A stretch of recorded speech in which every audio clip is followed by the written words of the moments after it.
extraordinary economic success of our country is rooted in a deep tradition of great creative and entrepreneurial leaders like Eli Whitney, Thomas Alva Edison, Alexander Graham Bell, Henry Ford, Walt Disney, the Intel boys, Steve Jobs, Paul Allen, Bill Gates, and on and on and on. And one thing we could trace, can't you see it in your creative mind's eye? One thing we could trace if we started back with Eli Whitney and progressed up to today, we could trace the need that these men had for authentically creative talent around them by seeing that the circle gets wider and wider and wider as time goes by. And even as that circle of creative talent around the original creative thinkers grows, still, most of the rest of us could always find our own success through the logical and analytical work needed to execute behind these great ideas. Now, however, the case has been convincingly made that a wide array of logical and analytical work can be digitized to the extent that a business is well served by shopping for lower cost sources of logic and analytical work by sending that work overseas.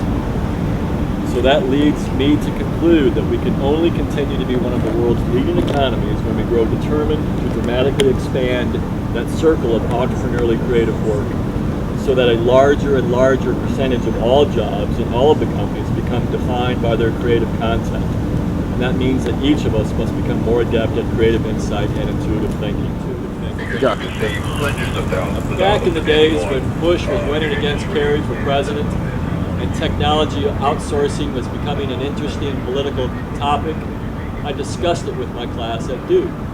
My students were a little bit concerned about the horror stories that they were hearing about all the great jobs going overseas, and so we attended to that topic over the course of a couple of classes. And as I was preparing for the topic, I discovered an interview with a online magazine, a technology-oriented magazine. The editorial team of that magazine had a pro-outsourcing point of view, and that interview, they interviewed a New Jersey state legislator, a woman who was, at least for the moment, becoming a little bit of a hero within the group of people who wanted to stop outsourcing. Because here's what had happened in New Jersey. What had happened in New Jersey was that the state government had granted a call center contract to a New Jersey company that immediately outsourced those call center jobs to India.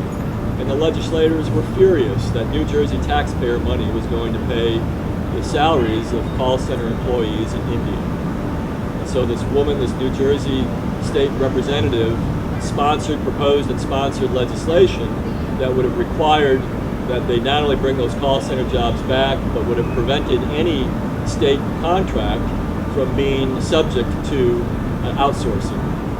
The company was smart enough to see that this was happening. They brought the call center jobs back to New Jersey, but the woman was emboldened, and she passed additional legislation that was designed to prevent any company in New Jersey to outsource jobs overseas.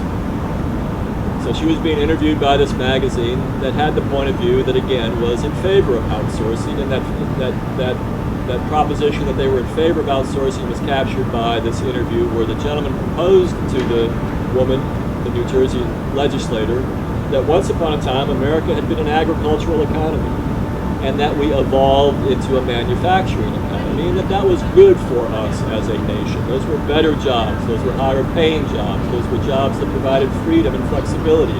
I could go where I wanted to go to get work. There was upward mobility in the factory that I worked. I could earn my way into a foreman's position, for instance. So these were better jobs, he suggested. Then after the manufacturing era, we became an information media technology era, and those were better jobs as the manufacturing jobs went away. The next collection of jobs were jobs that once again empowered the individual, were better paying jobs, required more knowledge on behalf of the worker, allowed for much more flexibility and creativity on the part of the worker. So as we moved through each era, the jobs got better, there was more freedom for the individual employee, there was greater flexibility for the individual employee, the jobs became safer, and that our evolution through the various economic eras were only good for us as a country and good for us as individuals. And so he wondered with the state legislator from New Jersey why she doesn't recognize that the next era, the era that will emerge after these jobs are outsourced, why she doesn't recognize that that next era will also be a time of better employment for the workers of America. Her response, I thought, was a rather intelligent one. She suggested that when we were in that agricultural era, we could see that the manufacturing jobs were coming next. When we were a manufacturing economy, we could see the technology jobs. They were already available to us. We could identify them, and that we understood what era was coming next.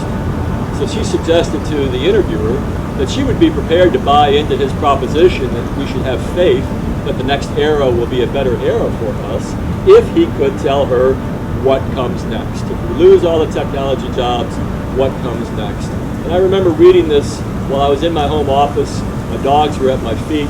I couldn't help but to speak the answer aloud. I must have spoken it in a tone that caused my dogs to respond with great delight, as if I had just said to them, hey, let's go for a walk in the woods. They began jumping around and wagging their tails, because what I said when I heard her ask when I read her asking the question, what comes next, it was immediately clear to me what comes next. And what comes next is an era of creative work. If you trace this timeline, if you trace these eras, as we've gone through each era, the jobs have increased their creative content. The jobs in each era become more and more creative all the time. So my proposition is that that's what we're entering now, is an era of creative work. It's up to us to accelerate that evolution. It's up to us to be prepared for that evolution. And again, I urge you to be doing all you can to develop your creative skills, to build your intuitive muscle, so you're ready for that era of creative work.